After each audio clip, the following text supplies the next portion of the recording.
anybody know about that? Or anyone know who it was? Is everybody okay? Does anybody have any clue what I'm talking about? Yeah. Was it y'all's people? They're okay? All right. All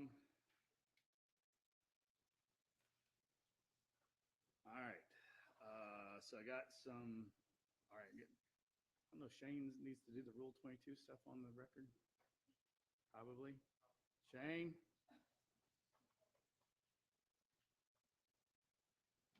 Oh, well, we're off.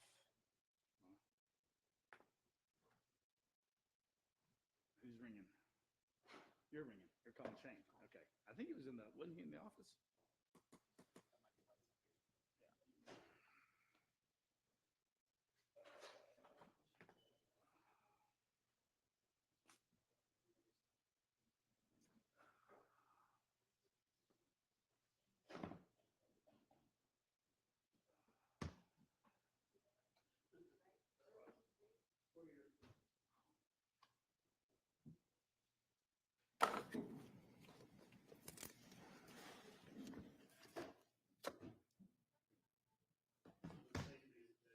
No, sir.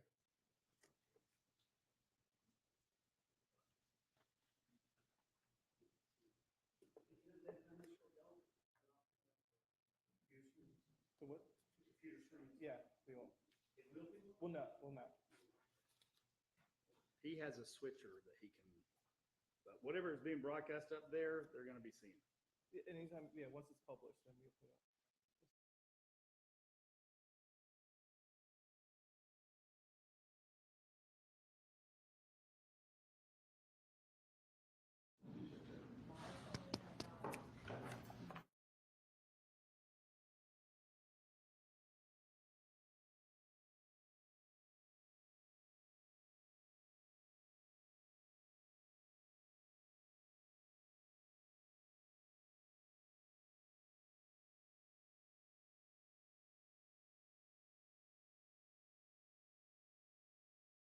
Case 23 CR 0715. We have, we're going to start opening statements in a few minutes.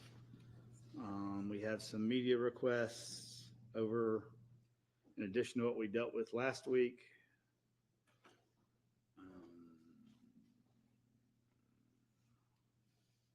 So I'm going to deal with those in just a second. All right. So I have someone from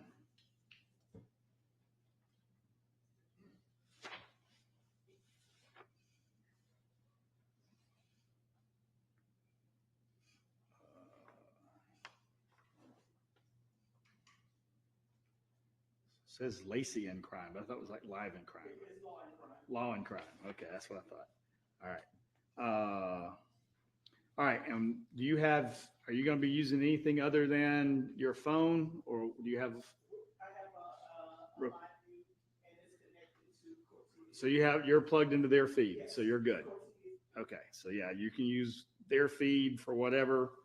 I'm gonna give all y'all some other instructions. I anticipate as this case progresses, it's going to get more attention, and so we're going to have more folks join us, which is fine. But my goal will be to, if y'all have any questions or concerns or what y'all need to be doing,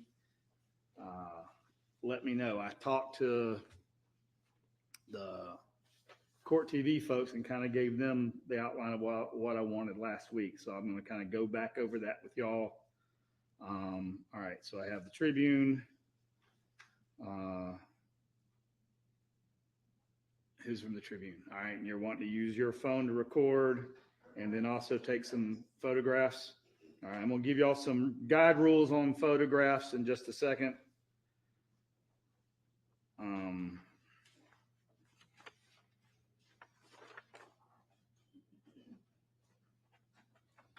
then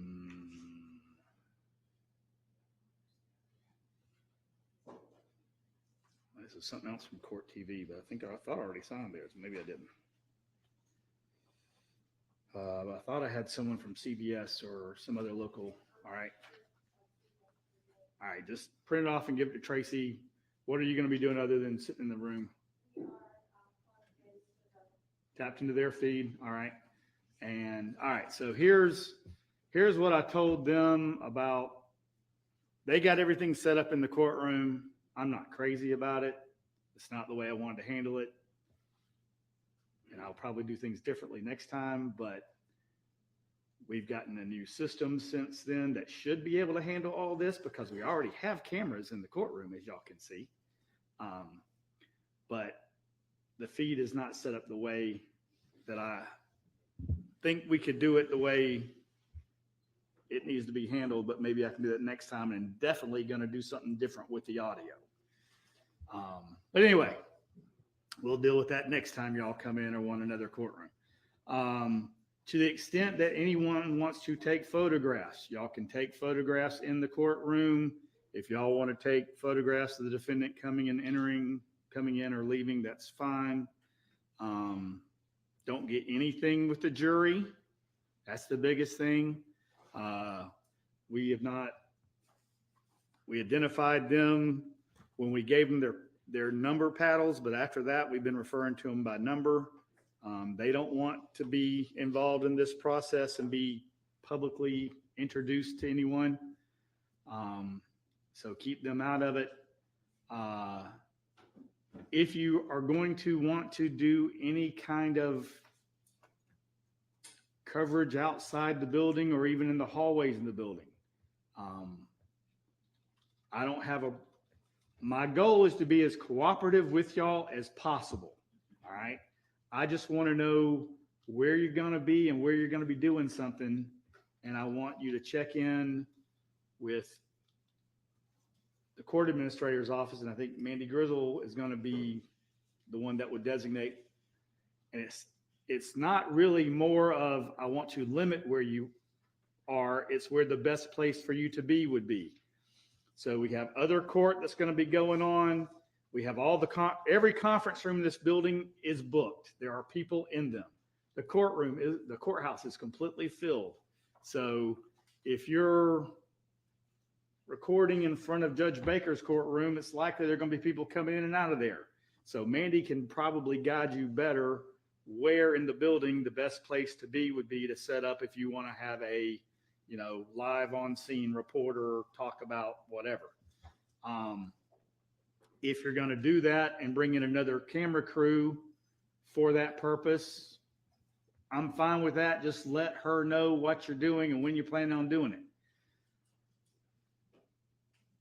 I probably don't have a lot of control about what y'all do outside, except that the jurors are going to be parked outside. There's going to be a designated spot for the jurors for the rest of the week. So I want you to avoid that area. I think that's going to be inside underneath the parking deck. So y'all probably wouldn't want to do a shot under there because you're not going to have good light, etc. When I talked to the court TV folks about it last week, they said, well, we would probably rather do the front of the courthouse anyway. It's a better shot. But then someone set up this afternoon on top of the parking deck, which I don't really, and shot back toward the back entrance of the building, which I don't really care. Again, it's making sure you're out of sight of the jurors. I also have security concerns. And so if you're filming around the building and the building is going to be in the shot, I would prefer that you check in with security and let them know what you're doing. They are not going to tell you that you cannot film. They may have a preference as to what your sight lines are. And that's because of security concerns. It's not that I think y'all are going to do anything else. I'm afraid of the guy who's going to show up next week with the camera and start taking pictures of the courthouse and video and everything, and then saying he's with the media and no one pay him any mind, and then him come back in a few weeks and do something else. Okay, so again, I'm not going to tell y'all can't do something, but security may say, can you shoot from this angle? And you can do that because we have cameras and things around the building. Okay, so if anybody has any questions or concerns about any of that, just when we're at a break or at the end of the day or beginning of the day, give me a shout. And then, like I said, if you're doing something inside the building, check in with Mandy. She may want a deputy around y'all as well, just to make sure everyone leaves y'all alone. But the jurors are going to be in the back, and I'm going to have a bailiff with them when they come and go. Did I ask if anybody? I don't think I asked if we had any smokers in the group. I'll ask them that when I do my charge, my opening. All right, so I've signed everybody's Rule 22s that I have. Tracy will print out yours, and we'll take care of that. All right, anything else we need to take up before we get started with the jury?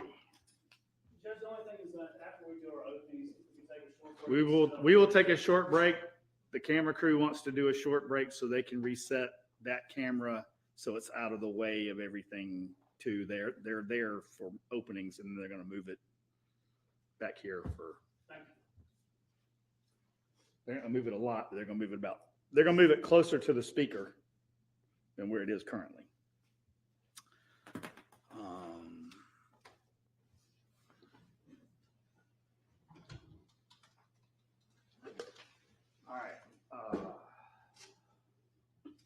All right, for the lawyers, I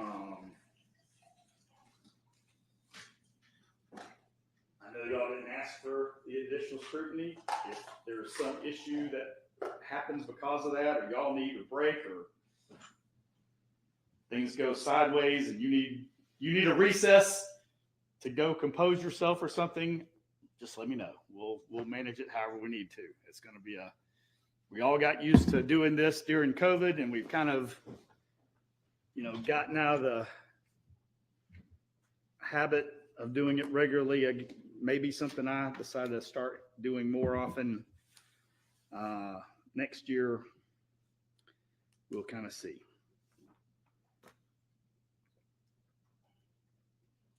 All right. I'm going to talk to them.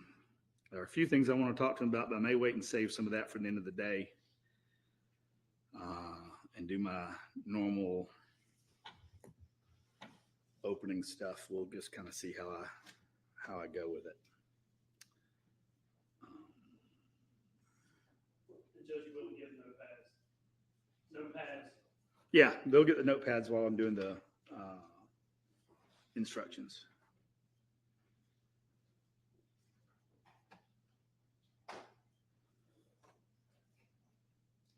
All right, go ahead and bring them in.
What number? There's a piece of tape with a number on that microphone. It's 2. Okay.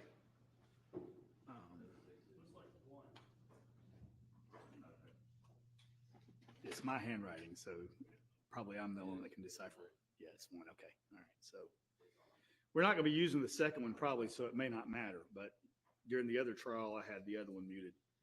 All right. Your first inside information about court is y'all do not have to remain standing. Everyone else is standing in deference to you because ultimately they want you to decide the case in their favor.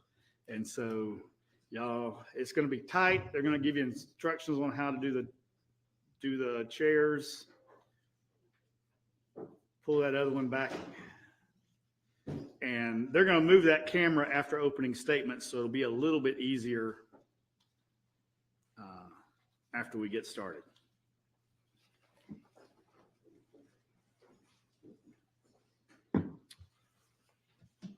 All right, ladies and gentlemen, it is 1:05. In the last 11 years and 9 months, this is probably the soonest after I have given a start time that we have actually started. And this may be the best we do going forward, depending on how this case goes. But it'll be my goal to do my best to efficiently utilize your time. That is my first priority, is to give Ms. Farris a fair trial. My second priority is to use your time as best that we can when y'all are here, since y'all are giving up 3 to 4 weeks of your time. So our goal is to start. I've talked with the attorneys. I'm kind of just giving you some rambling stuff to start with, but we're going to start as close. I want y'all here at 8:45 every day. We're going to start as close to 9 o'clock as we can. And we'll go till 5:15, 5:30, depending on where we are with the witness.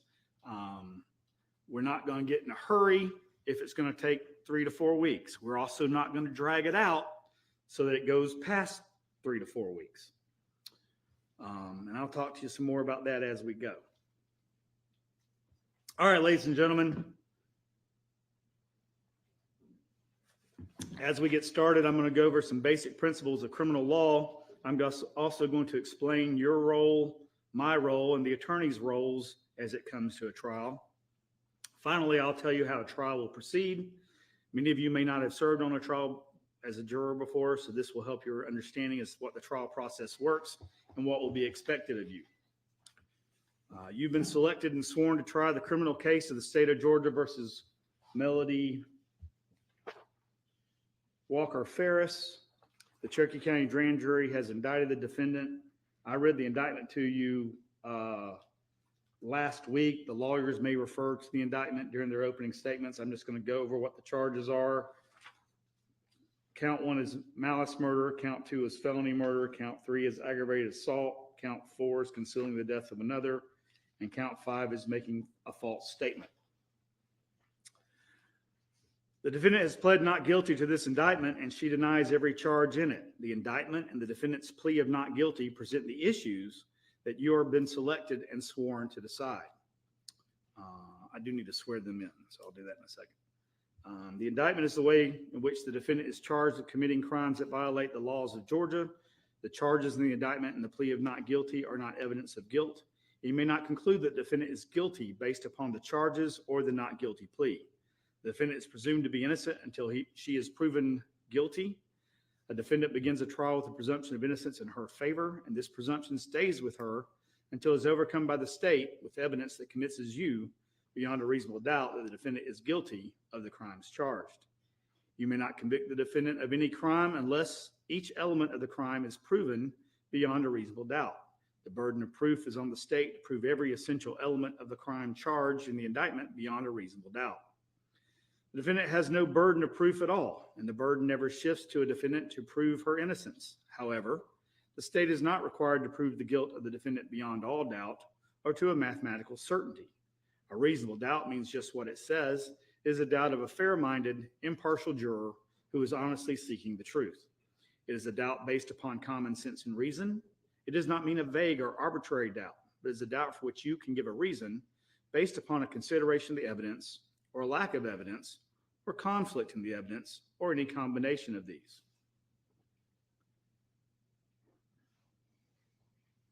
After considering all the facts and circumstances of this case, if your minds are wavering, unsettled, or unsatisfied, then that is a doubt of the law, and you must find the defendant not guilty. But if no reasonable doubt exists in your mind about a defendant's guilt, then you may convict the defendant. If the state does not prove the defendant's guilt beyond a reasonable doubt, your duty would be to find the defendant not guilty. My role as judge is to determine the law that applies to this case. Then I will instruct you on that law that you must apply to the facts in reaching a verdict. I'm giving you some of those instructions now.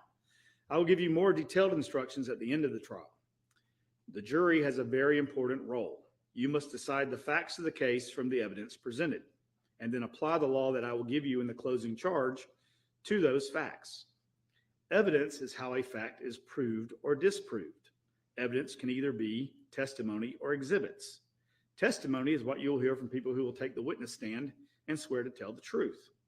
The questions the lawyers ask you, the questions the lawyers ask the witnesses are not evidence. Exhibits are the documents, photographs, and other physical items that are admitted during the trial. The object of a trial is to discover the truth. During the course of a trial, I will admit evidence according to the rules of evidence.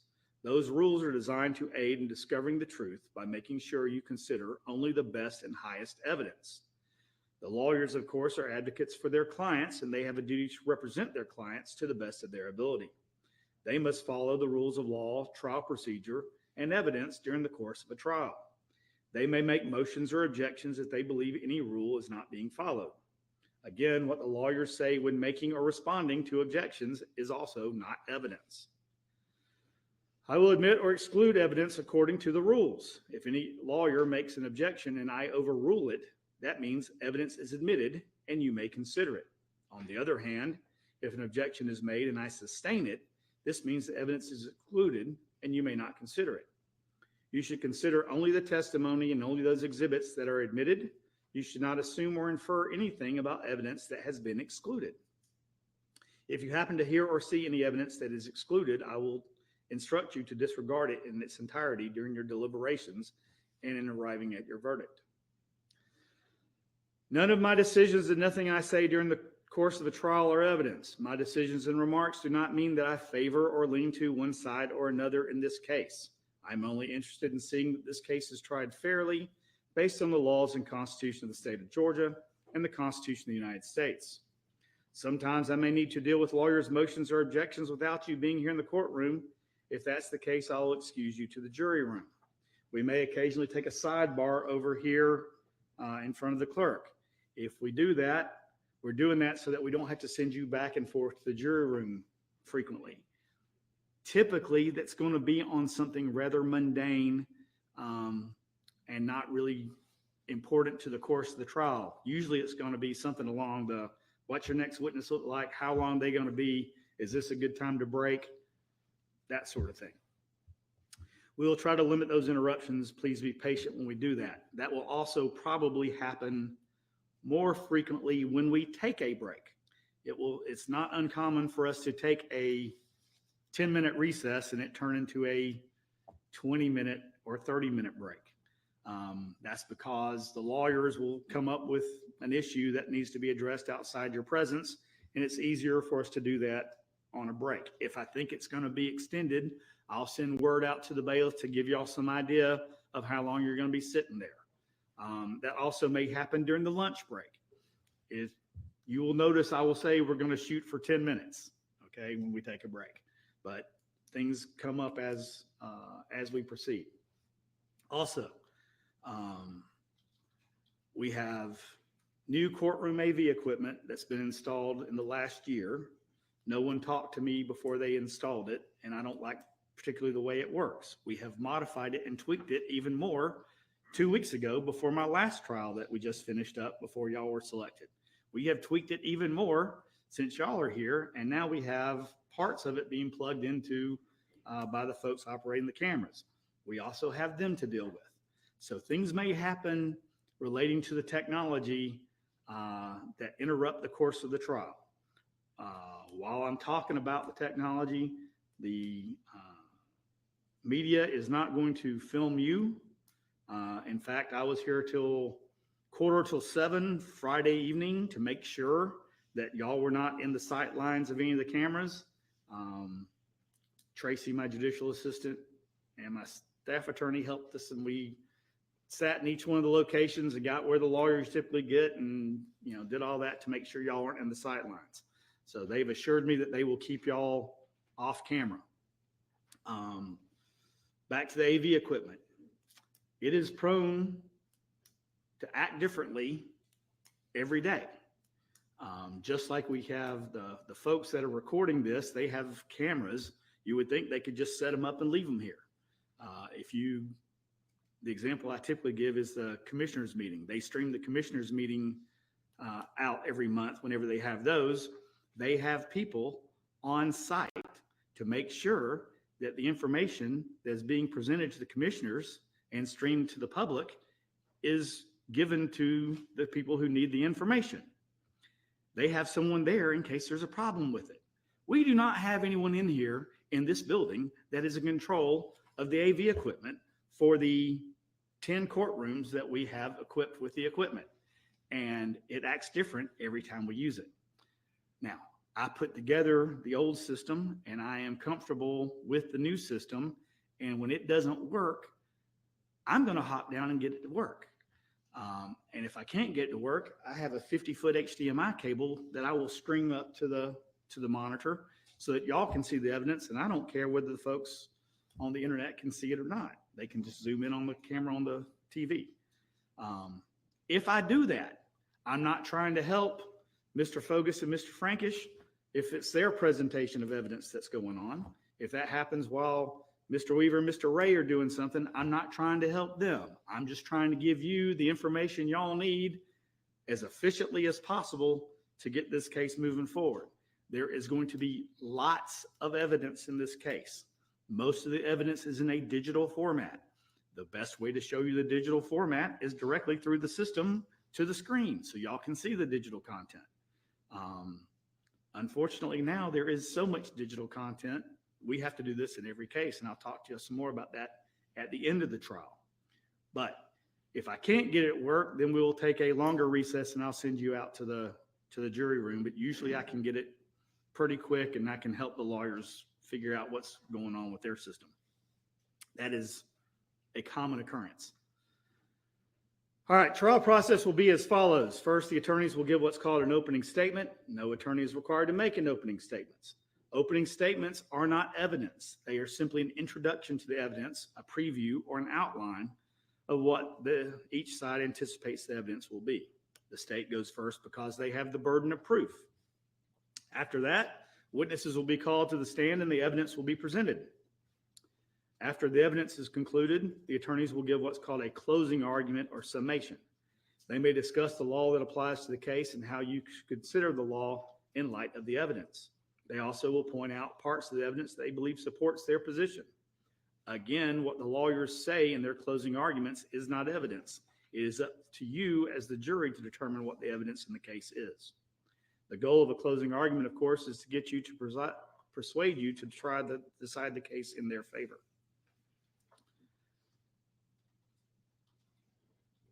After that, I will explain to you the specific law that applies to this case. That will be the jury instruction, or as I refer to it, as a jury charge.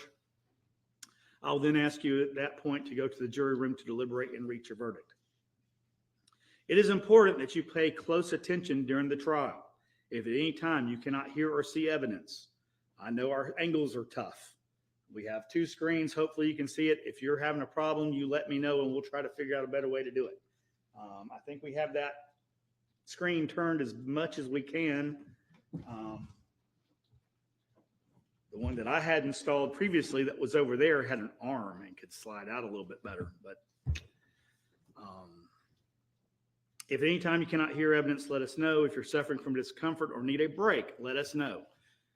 Y'all stand up and stretch if you need to. If someone needs to has a condition where they need to have snacks, you can bring a snack in here. Bring your coffee, bring a bottle of water, whatever you need. We'll have bottles of water for you if you need them. We'll have coffee available. I'm going to be drinking lots of coffee up here. Bring in your own cup if you want to. The security folks prefer that it be plastic or paper. If you bring in a ceramic or metal one after 4 weeks of trial, y'all might use them against each other. So we want you to be safe. But you're free to bring that in. If anybody wants, I'll go ahead and talk to you about lunch a little bit while I'm thinking about it. All right. We'll probably bring in lunch for you some of the days. Right now, I'm thinking about doing that Monday, Wednesday, Friday. If we do that, we'll have a menu for you. We may not do it every day because you just may want to get out of this building from time to time. So that's kind of my thought. We'll talk to you all about that more as the week progresses. If we do lunch inside and bring it for you, then we'll probably take closer to an hour lunch break. If we let y'all go off on your own, I usually tell y'all an hour and 15 minutes to get back, and then we try to be up and running in an hour and a half. But 30 minutes a day for a week is half a day. So we can gain half a day by staying in every day. But again, I want to get some input from y'all about that. So I'll talk to y'all later in the week about how you want to do that. We probably won't do that tomorrow. We'll typically take a mid-morning recess for 10 to 15 minutes. Same thing in the afternoon. We'll take a 10 to 15-minute break. We have 4 alternates. Y'all don't know who the alternates are right now, and I'm not going to tell you who the alternates are right now. Right now, you're all on the case, and you're on the case for the next 3 to 4 weeks. When we take breaks, if Judge Baker does not have a jury out, we're also going to utilize his jury room. So there are 2 rooms back here on the hallway. So that way, when we take a break, there'll be 4 bathrooms available, and it won't take as long as well. When y'all come and go for short breaks, and y'all go to the jury room, y'all can just leave your notepads that I'm going to give you in a few minutes in your chairs. Y'all can leave anything else you want in the courtroom on your seats, your sweaters, lap blankets, ski parkas, whatever. Those of you on the back row are going to have that air blowing on you constantly, and you're going to be cold. I'm burning up already. I know y'all find that hard to believe, but it's the case. I have a fan right here blowing on me right now. There are no vents up here. It's 3 feet above where y'all are, so it's warmer up here naturally. There's no airflow. And I also have multiple devices and computers and screens and stuff up here. And so it's about 10 degrees warmer up here than it is down there. And I want the courtroom to be the temperature of Rocky's Meat Locker.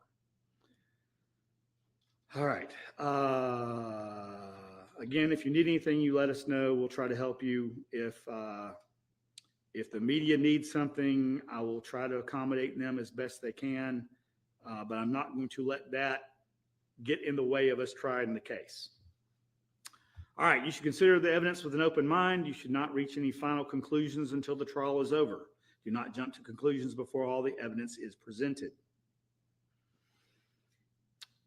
All right, this is critically important. To maintain the integrity of the jury system, I remind you that you must decide this case based only upon the evidence admitted during the course of the trial and the law that I explained to you. You may not conduct any research on your own about this case or about any people, places, or events mentioned during the course of the trial. You may not visit any places mentioned in the evidence. You may not refer to any books or documents that were not admitted during the trial. You may not use dictionaries or other reference materials. You may not use Google or otherwise search the internet, websites, or blogs. You may not conduct any research nor use any electronic media to get information about this case. You should not use any of these sources to get information about legal terms or the law. Finally, you may not read or listen to any accounts of this trial that might appear in the news media, whether online, in print, or on the radio. I've already told you all about that a little bit when we were downstairs last week. Do not look up anything about this case. Do not talk to anyone about this case. If you've told people that you're having jury duty after a few weeks and they know that you're still, or after the end of this week and they know you're still on jury duty next week, it's going to be real easy for them to figure out what case you're on if they're paying attention. I anticipate this case will have more media coverage than any other case that we've tried up here in a long time. I expect the folks that are covering this case will increase, and there'll be more coverage of it as the case goes on. If you watch the 6 o'clock news or 11 o'clock news every night, and that's your normal habit and routine, I'm not going to tell you you can't do that. But when something comes on about this case, turn it off, turn off the channel. Let us know to the extent what you saw and observed. I did have a trial several years ago. That was a murder case, and someone walked into a local restaurant and they were broadcasting the story in the lobby on the television because they had the 6 o'clock news on. If something like that happens to you, let us know.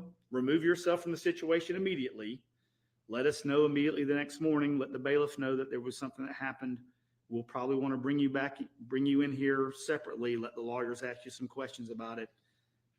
Probably won't be any problem, but just be careful.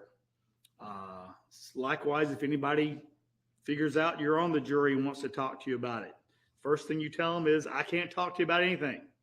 All right. I don't know what I told you about social media last week. I think I said something along the lines about being careful about posting being on the jury. Again, I'm not trying to prohibit you from doing what you want to do. I'm more concerned about if you post something about being on jury duty, that someone's going to start asking you questions about what kind of case, what case is it, who the judge is, who the lawyers are, and it's the back and forth that's going to be the bigger problem. I know that this is going to be an intrusion on your lives, and I am very cognizant of that. And I'm going to do everything I can to move this case as efficiently as possible so that the intrusion to your lives is minimized. But it's important and critical that y'all remain fair, neutral, impartial, and only get information about this case from what the lawyers present to you with my supervision.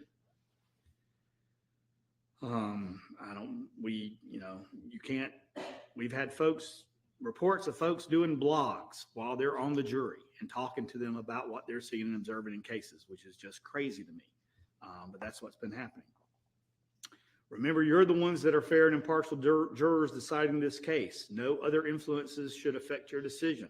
For that reason, you may not discuss this case with anyone, including family and friends, nor let anyone discuss the case with you or around you. This includes discussing or sharing information about email, texting, blogging, or any form of social media. Until actual deliberations begin, that is, until you've heard all the evidence, the closing arguments, I've given you the jury instructions, and all the evidence is with you, and there are only 12 of you. That's the only time y'all can discuss, and all 12 of you are in the jury room. That is the only time you can talk about the case. So you can't talk about the case at the end of the day, during breaks, with each other, or anything. Y'all can't talk about the witnesses or the lawyers or anything. All right? Everybody understand that? All right, y'all can go ahead and give them pads and pencils. We're going to give y'all pads and pencils to use during the trial. I told y'all not to bring your own. During the course of the trial, you may take notes if you choose to. You are not required to. If you do take notes, do not let your note-taking distract you from paying full attention to the evidence and the witnesses. Your observations of the witnesses while they are testifying is critical in you determining their credibility. You may not share or discuss your notes with anyone until the deliberations begin. Notes are not evidence. They are only memory aids. They are not any more important than your own impression or memory of what the evidence may have been. While you may consider another juror's notes to refresh your memory, you should rely only on your own memory of the proceedings. Don't be influenced by the notes of other jurors unless their notes help you in determining your own independent memory. If you need another notepad, which I expect y'all may, based upon the length of the trial, just let the bailiff know. Put your juror numbers on the top, or your name, or some other way to identify it. If you go to a second pad, put one of two on the top. Again, during breaks, you'll just leave your notepads. Probably don't want you to leave them in here because we may have the court staff will be in here at any time that there are other people present in the room, but I may have y'all take them into the jury room at the end of the day instead of leaving them in the courtroom at the end of the day. But during the breaks, y'all can just leave them on your chairs. I know you're going to get claustrophobia over there because I sat in that chair the other day.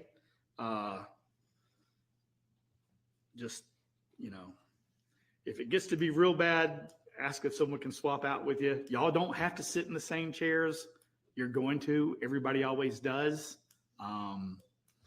But y'all don't have to. Y'all aren't locked into that chair unless you want to be. Y'all can switch out if you want.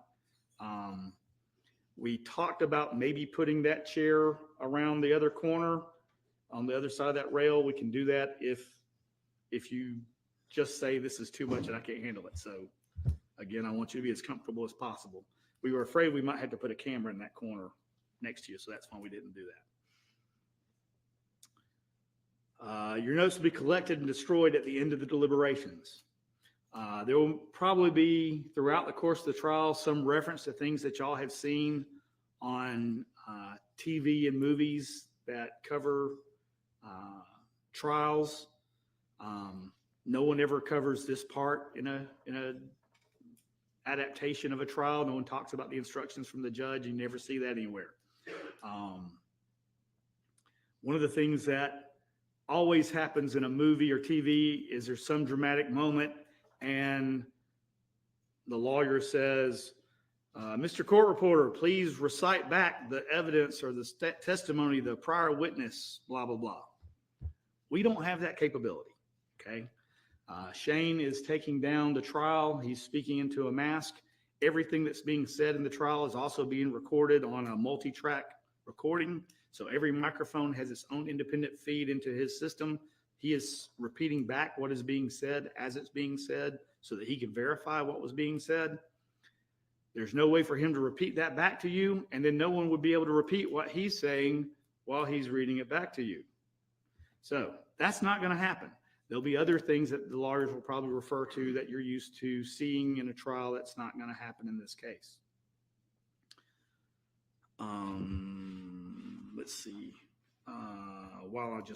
While I'm thinking about it, I'll probably refer some of this to you again later, but we're going to have parking for y'all the rest of the week. So there'll be a designated parking space when y'all get here. That should open up about 15 minutes before I tell you to be here. If you're super type A and you're going to be here 30 minutes before I tell you to be here, you're going to be too early and there's not going to be anyone down there to get the parking for you. But we're going to have an area either roped off with tape or with pylons, and there'll be a bailiff or court security will be there and you'll come up and tell them you're a jury and they'll move the cone out of the way and you can pull in the space. But we're going to do that for you for the week. So we don't have to worry about y'all having a parking space on Wednesday when it's state court arraignment and there are 500 cars out there. All right. With all that, state ready to proceed with opening statements? Yes, thank you. Yeah, I'll go ahead and do the bailiffs. That's what I usually do. Find my...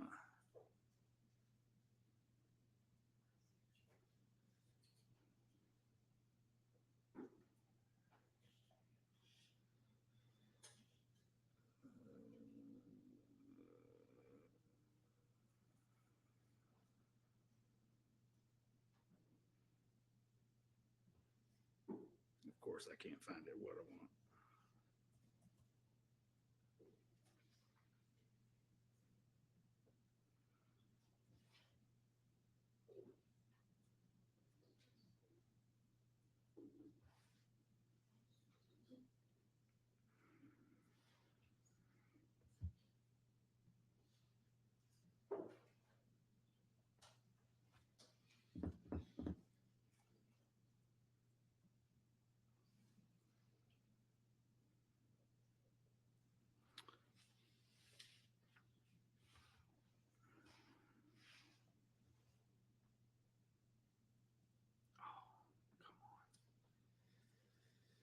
Nothing works when you're being observed, just as a general course of.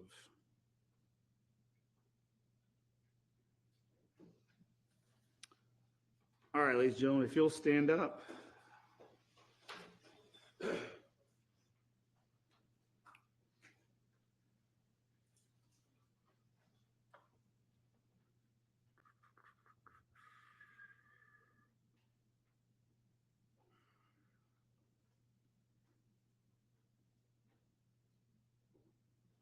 All right, raise your right hands. You shall well and truly try the issues formed upon this bill of indictment of the state of Georgia versus Melody Walker Farris, and a true verdict give according to the evidence, so help you God. Say, I do or I will. All right, y'all can be seated. All right, if my bailiffs will come up.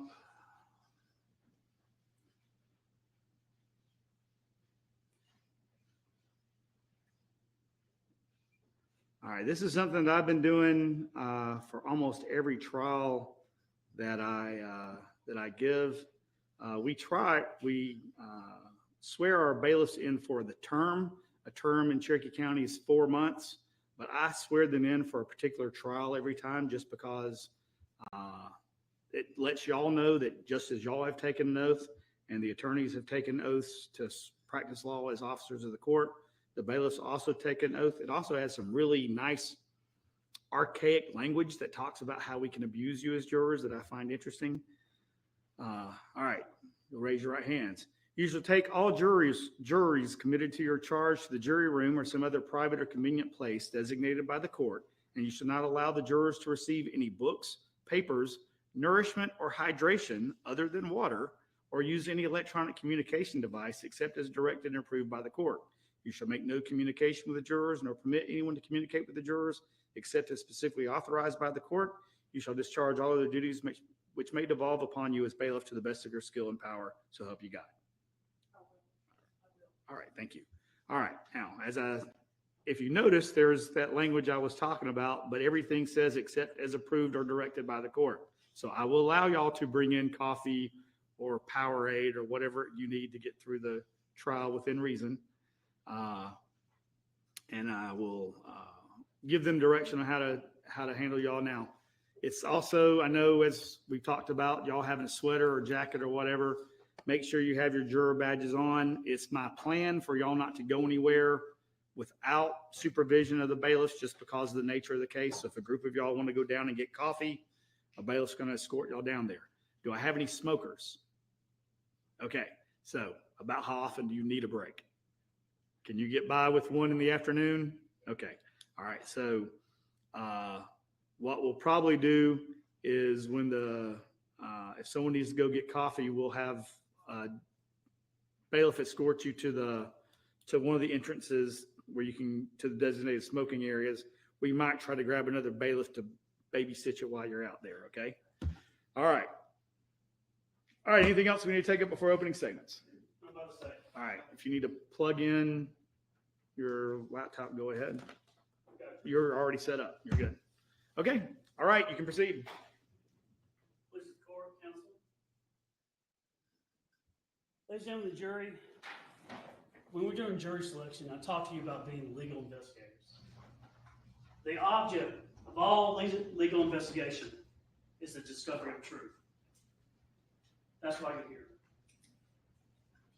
The question is really, why are you here? I want to put you at ease through this trial. It's going to be a long trial. It will be a slow burn. There's a lot of evidence in this case. But why is the media here? Look around. Why are these people here? Why are the attorneys here? Why is the defendant here? Gary Farris will not walk through that door.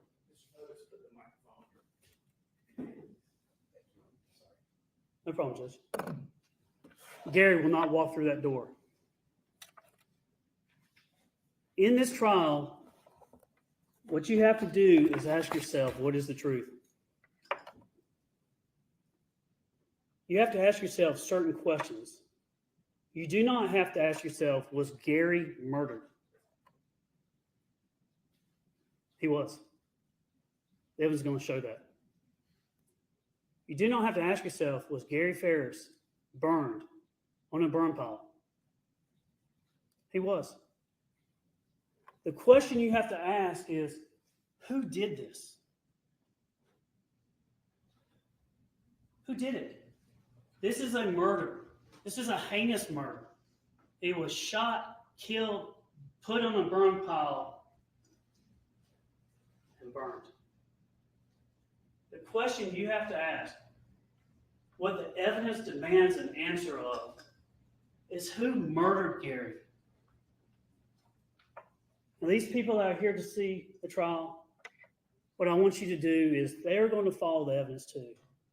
I want you to look at me. Don't worry about that. Follow the evidence. The evidence demands an answer, and the answer is close. It's at hand. It's close to me. It's close to you. It was close to Gary.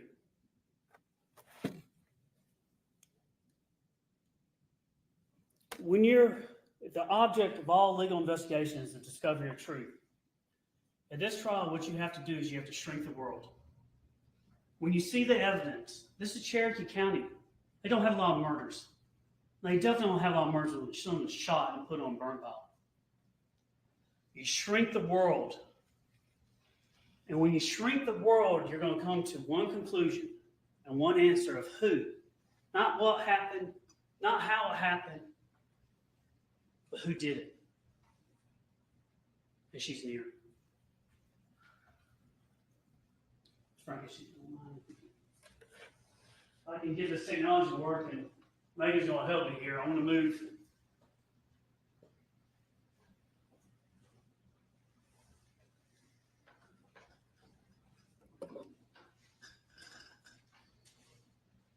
I'll talk loudly so everybody can hear me, but what I want to do is, as we go through this, be comfortable, be at peace as you go through this evidence. Relax and listen to what there is. I know there's a lot going on, but you are the most important people in this matter. It does not matter what I say. It does not matter what the defense says. It matters what does the evidence say? What does it speak? Let me introduce you to the Farris family. You'll see in front of you there's the family line, the lineage. You'll see on the screen here there's a photograph. You see Gary. Thank you. You see Gary is in this picture, and this is a happy time. This is Emily, the bride in the middle, a daughter. This is a wedding, I think, about 2 years before the murder, 2016. You see Gary, he's in this picture. He's standing there with his wife, the defendant. Now, there are 4 children. And as you go through this, you're going to probably take notes because you hear the same names over and over again. You're going to hear about the Farris. You're going to hear about the Farris will. Unfortunately for this family is they have drama. They are not a perfect family. My family is imperfect.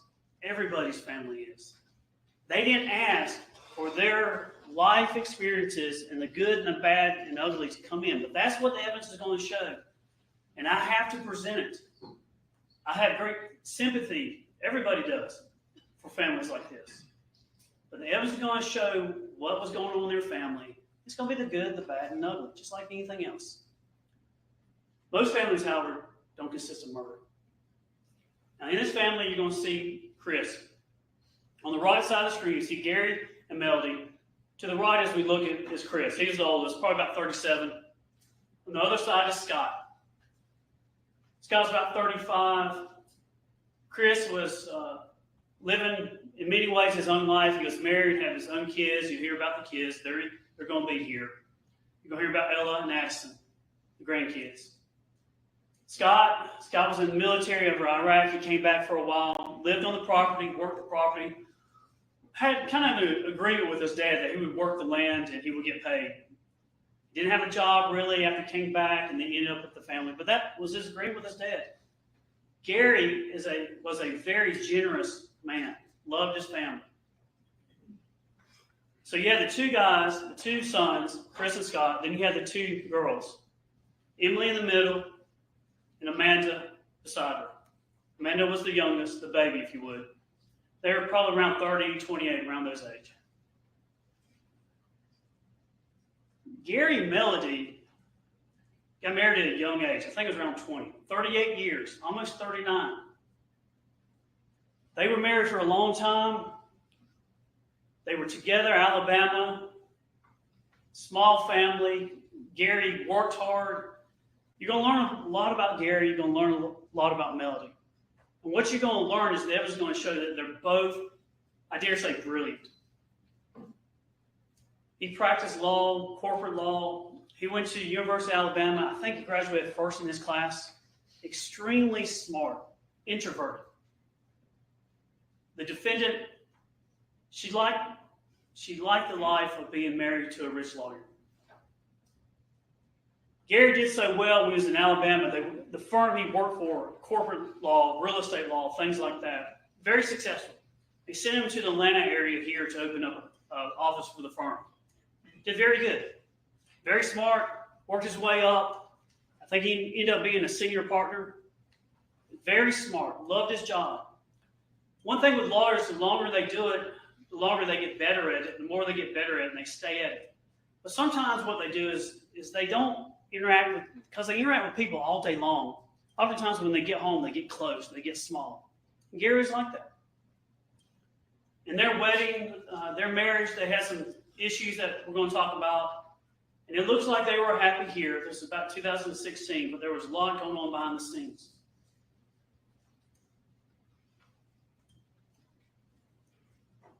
Gary, you could set the clock to his routine, his habits. He's one of those guys. The question you got to answer in this trial is not was he murdered, not how was he murdered, but who did it. The evidence demands the answer that he was murdered. He was shot and killed, put on a burn pile. This burn pile behind his house. His remains were found. Not much. Gary was a big guy, about 6'4", 300 pounds, give or take. About 33 pounds remained.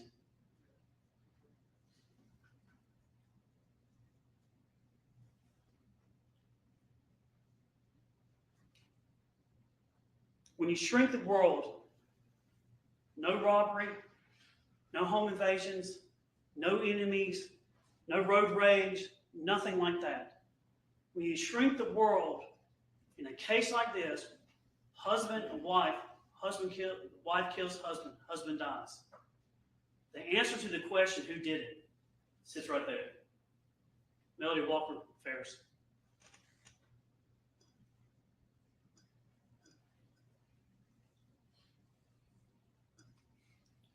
Let me talk to you about their property. They were affluent. When I grew up in South Carolina, we say they're rich. They were rich. He made a lot of money. He would make probably hundreds and hundreds of thousands of dollars a year. Sometimes his paychecks, even after you take all the taxes out, $20,000. They'd have profit sharing and things like that. He made a lot of money. This property that they lived on in Purcell, 2511 Purcell Lane, Cherokee County, it's a hobby farm. If you see, there's actually a road coming down Purcell Lane, and you see that white area, that's dirt. They had horses. If you go up the driveway that's along the trees at the bottom, and then there's a driveway in the middle of this photograph, that's to the barn where Scott stayed. Now, the family had trouble. Chris had some issues with drinking. He got in an argument with his mom about a year for this. She says that he said something along the lines that Chris was going to beat her to a pulp, put her in a pine box or something along those lines. That's what she says. No, he says. But they had a problem. Scott got back from the military, was living there, getting money from his dad. Emily was married. She had a husband Melody didn't like. He got in some financial troubles, some legal troubles, criminal troubles. Amanda was young. And they all took money from their dad. Not in the bad sense, but he had money. He was willing to do with it. And he'd give him a hard time. When are you going to get a job? When are you going to pay this back? Those type of things. But he could afford it. House, I believe, is worth the property more than $1 million. Now, when you go through your notes, you think about this. We know this case, and sometimes we have to slow down because you don't know the places where this occurred. And the murder occurred in this house. The shooting occurred in the house, in the kitchen, down to the basement. Now, as you look at this house, it's kind of unique in the sense that it's 2 or 3 car garage right here. But as you look at this photograph, you'll see the front. If you go to where that pine tree is, go right behind that pine tree, that's the front.